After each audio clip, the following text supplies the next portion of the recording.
समय सन 2175 से 2199 के बीच के किसी साल का एक दिन। दशकों से जिस समय का डर था वो घड़ी आ चुकी है। लोगों के चेहरे पर मौत का खौफ साफ देखा जा सकता है। घबराहट में बच्चे, बूढ़े, जवान अपना सब कुछ छोड़कर इधर उधर भाग रहे हैं। लोग जल्द से जल्द किसी सुरक्षित जगह पर जाना चाह रहे हैं। सभी बस एक ही बात कह रहे हैं, बेन्यू आ रहा है, महाप्रलय आने वाला है। और अचानक एक जोरदार आवाज होती है और पूरा आसमान धूल और मलबे से ढक जाता है। अब पृथ्वी पर इंसानों की आवाजें आना बंद हो गई हैं। चारों ओर लाशें बिछी हुई हैं। चारों तरफ बस तबाही का ही मंजर है। लेकिन यहाँ क्या हुआ है? तबाही से पहले लोग बेन्यू का नाम क्यों ले रहे थे? आखिर ये बेन्यू कौन है जिसने पूरी दुनिया का ही विनाश कर दिया? ये जानने के लिए हमें अपने समय काल में वापस लौटना होगा। तो 2021 में आपका स्वागत है। अभी आपने भविष्य की एक झलक देखी थी। ये किसी फिल्म की कहानी नहीं, बल्कि भविष्य की हकीकत हो सकती है। पृथ्वी के नियर अर्थ ऑब्जेक्ट में शामिल एक एस्टेरॉयड बेन्यू 2175 से 2199 के बीच पृथ्वी से टकरा सकता है और फिर पृथ्वी का हाल वैसा ही होगा जिसकी झलक हमने वीडियो के शुरुआत में दिखाई है। तो चलिए फिर एस्टेरॉयड बेन्यू के बारे में और पृथ्वी से टकराने की संभावना के बारे में विस्तार से जानते हैं। एस्टेरॉयड्स के बारे में तो आप सब जानते ही होंगे। सोलर सिस्टम के फॉर्मेशन के बाद बचे हुए पार्टिकल्स और मलबे से एस्टेरॉयड का निर्माण हुआ है। हमारे सोलर सिस्टम में एस्टेरॉयड्स की संख्या लाखों में है। जनरली एस्टेरॉयड्स को 3 कैटेगरीज में बांटा गया है। एस्टेरॉयड की फर्स्ट कैटेगरी मार्स और जुपिटर के बीच स्थित है। इस रीजन को मेन एस्टेरॉयड बेल्ट कहते हैं। यहाँ मौजूद एस्टेरॉयड की अनुमानित संख्या 10 से 20 लाख के बीच है। एस्टेरॉयड्स की दूसरी कैटेगरी ट्रोजन्स एस्टेरॉयड्स की है, जो दूसरे प्लैनेट्स के साथ ऑर्बिट शेयर करते हैं। तीसरी कैटेगरी नियर अर्थ एस्टेरॉयड्स की है। इस कैटेगरी में एस्टेरॉयड्स पृथ्वी के करीब से गुजरते हैं। जो एस्टेरॉयड्स अर्थ के ऑर्बिट को क्रॉस करते हैं उन्हें अर्थ क्रॉसर्स कहते हैं। ऐसे एस्टेरॉयड्स को ही अपोलो एस्टेरॉयड्स भी कहा जाता है। साइंटिस्ट की जानकारी में फिलहाल 10,485 ऐसे एस्टेरॉयड्स हैं जो अर्थ के ऑर्बिट से क्रॉस कर सकते हैं। इन 10,000 एस्टेरॉयड्स में से 1,409 एस्टेरॉयड्स ऐसे हैं जिन्हें पोटेंशियली हैजर्डस एस्टेरॉयड्स माना गया है। यानी 1,409 एस्टेरॉयड्स ऐसे हैं जिनसे पृथ्वी को संभावित खतरा हो सकता है। ऐसे 1,409 एस्टेरॉयड्स में से ही एक एस्टेरॉयड बेन्यू है। साइंटिफिक कैलकुलेशन के आधार पर ये एस्टेरॉयड सन 2175 से 2199 के बीच पृथ्वी से टकरा सकता है और 67 मिलियन साल पहले जो हुआ था वो इतिहास दोहरा सकता है। एस्टेरॉयड बेन्यू की बात करें तो इस एस्टेरॉयड की खोज लीनियर प्रोजेक्ट के तहत 11 सितंबर 1999 को की गई थी। डिस्कवरी के कुछ साल बाद ही इसे सेंट्री रिस्क टेबल में शामिल कर लिया गया। सेंट्री रिस्क टेबल एस्टेरॉयड्स के पृथ्वी से टकराने की संभावनाओं पर नजर रखती है और जिस एस्टेरॉयड से खतरा होता है उसे इस लिस्ट में जगह दी जाती है।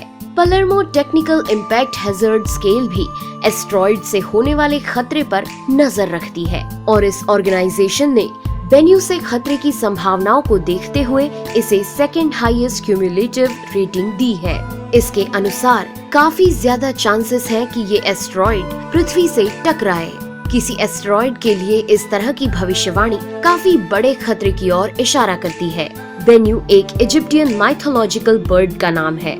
एस्टेरॉयड बेन्यू का निर्माण सोलर सिस्टम के निर्माण के लगभग 10 मिलियन साल बाद हुआ था। इस एस्टेरॉयड की उम्र 4.5 बिलियन साल है। लगभग 100 किलोमीटर चौड़े एक एस्टेरॉयड के टूटने के बाद बेन्यू का निर्माण हुआ था। ये एस्टेरॉयड चट्टान और स्पेस के मलबों से मिलकर बना है। बेन्यू का निर्माण भी मेन एस्टेरॉयड बेल्ट में ही हुआ था, लेकिन लगभग 1 से 2.5 मिलियन साल पहले ये एस्टेरॉयड बेल्ट से निकलकर अर्थ ऑर्बिट में आ गया। इस एस्टेरॉइड का डायमीटर 490 मीटर है। इस एस्टेरॉइड का मास 78 बिलियन किलोग्राम है। इसका आकार लगभग गोलाकार है। ये एस्टेरॉइड सूरज का ऑर्बिट करता है और इसका ऑर्बिटल पीरियड 436 दिनों का है। बेन्यू की ऑर्बिटिंग स्पीड 28 किलोमीटर प्रति सेकंड है। बेन्यू का पृथ्वी से minimum orbit intersection distance 4,82,120 kilometre है। सन 1999 से 2013 तक की गई एस्ट्रोमेट्रिक ऑब्जर्वेशन से इस बात का पता चला है कि बेन्यू यारकोव्स्की इफेक्ट से प्रभावित होता है। यारकोव्स्की इफेक्ट एक फोर्स है जो स्पेस में रोटेटिंग बॉडी पर कार्य करता है। थर्मल फोटॉन्स द्वारा अनाइसोट्रॉपिक के उत्सर्जन की वजह से यारकोव्स्की इफेक्ट का निर्माण होता है, जो रोटेटिंग बॉडी के रोटेशन को प्रभावित करता है। यारकोव्स्की इफेक्ट की वजह से बेन्यू अपने सेमी मेजर एक्सिस से हर साल 284 मीटर अलग खिसक जाता है। एस्टेरॉइड बेन्यू के बारे में खास बात ये है कि निर्माण के बाद से अब तक इस एस्टेरॉइड के केमिकल कंपोजिशन में ज्यादा बदलाव नहीं हुआ है, जिस वजह से इस एस्टेरॉइड की स्टडी साइंटिस्ट की प्रायोरिटी बनी हुई है। बेन्यू के बारे में ज्यादा जानकारी जुटाने के मकसद के साथ नासा ने 8 सितंबर 2016 को ओसाइरस रेक्स मिशन लॉन्च किया। इस मिशन के तहत एक स्पेसक्राफ्ट को बेन्यू की ओर भेजा गया। 2 साल लंबे सफर के बाद 3 दिसंबर 2018 को स्पेसक्राफ्ट बेन्यू तक पहुंचने में सफल रहा। ओसाइरस रेक्स ने बेन्यू के बारे में कई महत्वपूर्ण जानकारी जुटाई, लेकिन इस मिशन का सबसे इम्पोर्टेंट पार्ट बेन्यू से सैंपल कलेक्ट करना और उसे पृथ्वी तक लाना था। ये इस तरह का पहला मिशन है जिसमें किसी एस्टेरॉइड से सैंपल लेकर पृथ्वी पर वापस आना है। 20 अक्टूबर 2020 को ओसाइरस रेक्स बेन्यू से सैंपल कलेक्ट करने में सफल रहा। सैंपल ओसाइरस रेक्स में लगे एक रोबोटिक आर्म से ली गई और इसे एक सिक्योर्ड कैप्सूल में रखा गया। ओसाइरस रेक्स 2023 तक बेन्यू से सैंपल लेकर पृथ्वी तक लौटेगा। इस सैंपल से सोलर सिस्टम के फॉर्मेशन और पृथ्वी पर जीवन के पनपने की स्थिति को समझने में मदद मिलेगी। ओसाइरस रेक्स के लौटने के बाद भी बेन्यू पर कड़ी नजर रखी जाएगी, क्योंकि बेन्यू का एक एक पल इसके पृथ्वी से टकराने की संभावनाओं को कम या ज्यादा कर सकता है। फिलहाल पृथ्वी से बेन्यू की दूरी 2.2 एस्ट्रोनॉमिकल यूनिट है। बेन्यू हर 6 सालों में पृथ्वी के नजदीक आता है। 22 सितंबर 1990 को बेन्यू और पृथ्वी के बीच की दूरी महज 0.0147 एस्ट्रोनॉमिकल यूनिट थी। बेन्यू का सेकंड क्लोजेस्ट अप्रोच 20 सितंबर 2005 को था। नेक्स्ट टाइम बेन्यू पृथ्वी के बेहद करीब 30 सितंबर 2054 और फिर उसके बाद 23 सितंबर 2060 को होगा। बेन्यू से असल खतरे की शुरुआत सन 2169 से 2199 के बीच होगी। 2010 में एंड्रिया मिलोनी और उनके साथियों द्वारा की गई स्टडी के आधार पर ऐसी संभावना जताई गई है कि सन 2169 से 2199 के बीच 8 ऐसे मौके आएंगे जब बेन्यू के पृथ्वी से टकराने की संभावना काफी ज्यादा होगी। इन संभावनाओं की शुरुआत सन 2135 में ही हो जाएगी। सन 2135 में बेन्यू पृथ्वी के बेहद करीब से होकर गुजरेगा। इस समय पृथ्वी से इसकी दूरी 1 लाख से 3 लाख किलोमीटर के बीच हो सकती है। हालांकि इस दौरान पृथ्वी से इसके टकराने की कोई संभावना नहीं होगी, लेकिन इस क्लोज अप्रोच के दौरान बेन्यू ग्रेविटेशनल की होल से होकर पास कर सकता है। ग्रेविटेशनल की होल स्पेस का एक स्मॉल रीजन है जो पासिंग एस्टेरॉइड की ऑर्बिट को बदल सकता है। जब बेन्यू इस रीजन से पास करेगा तब पृथ्वी से इसके टकराव की स्थिति पैदा होगी।